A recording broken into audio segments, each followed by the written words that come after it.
Et si une intelligence artificielle pouvait vraiment apprendre à réfléchir avant de parler? C'est la grande promesse d'une nouvelle architecture qui pourrait bien tout changer, RGPA. Son but, c'est de construire des machines qui peuvent raisonner, mais surtout raisonner de manière fiable.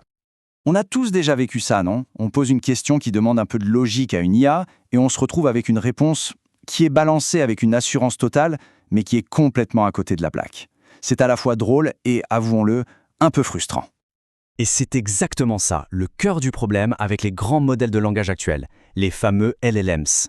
Cette tendance qu'ils ont à halluciner, c'est-à-dire à inventer des informations avec une confiance en soi qui est juste inébranlable, eh bien, c'est un énorme obstacle si on veut les utiliser pour des tâches vraiment importantes. Bon, alors, creusons un peu. Pourquoi est-ce qu'on a ce problème? Comment des systèmes aussi puissants peuvent-ils se tromper de façon aussi spectaculaire?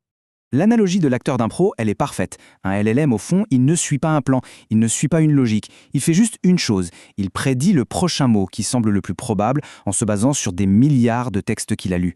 C'est un maître de l'imitation, oui, mais pas un architecte de la pensée. Il lui manque cette petite voix intérieure qui vérifie si ce qu'il dit est cohérent. Et c'est précisément là que RGPA entre en jeu. Attention, ce n'est pas juste une petite amélioration, c'est un vrai changement de paradigme dans la façon dont une IA peut fonctionner. Une approche qui se concentre non pas sur les mots, mais sur la structure même de la pensée. Voilà toute la différence, elle est là.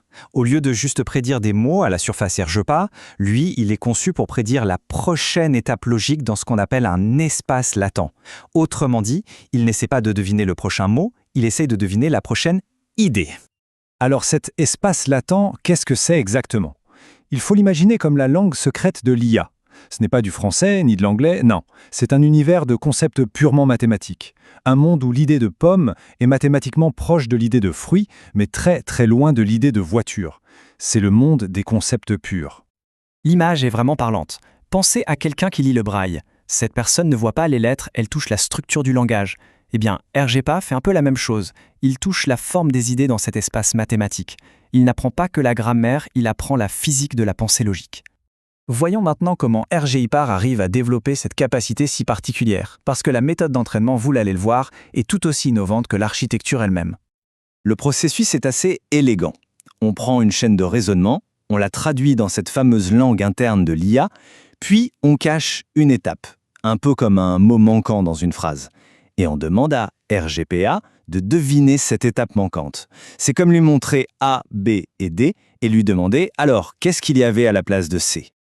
Et là, attention, c'est le point absolument crucial. RGPA n'apprend que de la vérité.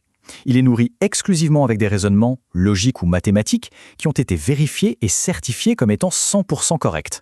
Ça l'empêche d'apprendre de mauvaises habitudes, il n'apprend jamais à halluciner, il apprend seulement et uniquement à quoi ressemble un raisonnement juste. Donc une fois qu'il est entraîné, ce modèle devient une sorte de superviseur, un guide pour les autres LLMs. Il a plusieurs super-pouvoirs, si on veut, pour s'assurer que leur raisonnement tienne la route. On a 3 modes principaux, RENK, le critique, Nudge, le guide, et Plan, le stratège. Chacun permet d'utiliser ce modèle de manière différente, que ce soit pour valider une réponse après coup ou pour la corriger en temps réel. Le mode R-Ranking, c'est le plus simple à comprendre. On demande au LLM de générer plusieurs réponses possibles, plusieurs brouillons. Ensuite, RGPA agit comme un critique expert. Il ne choisit pas la réponse qui sonne le mieux, mais celle dont le cheminement de pensée, la logique interne est le plus solide. Nudge, c'est beaucoup plus subtil. Il intervient mot après mot, en temps réel. Pensez à un GPS. Il ne vous dit pas juste « vous vous êtes trompé de destination à la fin ». Non, il vous dit « attention, dans 50 mètres, vous risquez de prendre un mauvais virage ». Il suggère une petite correction de trajectoire avant même que l'erreur ne se produise. Et enfin, il y a Plan. Lui, il s'attaque au raisonnement incomplet. Si un LLM saute une étape pourtant cruciale, RGPA est capable de le détecter. Et mieux encore, il peut prédire à quoi cette étape manquante aurait dû ressembler. Ça garantit un raisonnement qui n'est pas seulement correct, mais aussi complet et transparent. Tout ça, ça nous amène à la vision d'ensemble de ce projet. Le but n'est pas seulement d'améliorer les chatbots. Il s'agit de construire une toute nouvelle génération d'agents AI, des agents auxquels on peut vraiment faire confiance. L'objectif ultime, c'est la création de jumeaux numériques, des assistants IA autonomes qu'on pourrait charger de manipuler des outils complexes, comme un tableur ou un logiciel de gestion d'entreprise, en ayant la certitude qu'ils comprennent ce qu'ils font parce qu'ils ont un modèle interne de la logique à suivre. Et un point qui est absolument fondamental dans cette vision, c'est la confidentialité.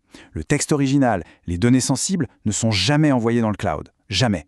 Seules ces représentations mathématiques abstraites et surtout irréversibles sont transmises. Il est tout simplement impossible de reconstruire le texte de départ à partir de ces vecteurs. En résumé, la philosophie derrière tout ça est à la fois simple et puissante. Il s'agit de faire évoluer les IA, de les transformer d'acteurs d'improvisation, même très talentueux, en architectes. Des architectes méticuleux qui vérifient les plans de leur raisonnement avant de commencer à construire la moindre phrase. Et ça nous laisse sur une question assez fascinante. Des assistants plus fiables, une automatisation plus sûre, des outils pour la science beaucoup plus performants. Les possibilités deviennent immenses dès lors qu'on peut ajouter la confiance à la simple capacité. Merci d'avoir suivi cette analyse.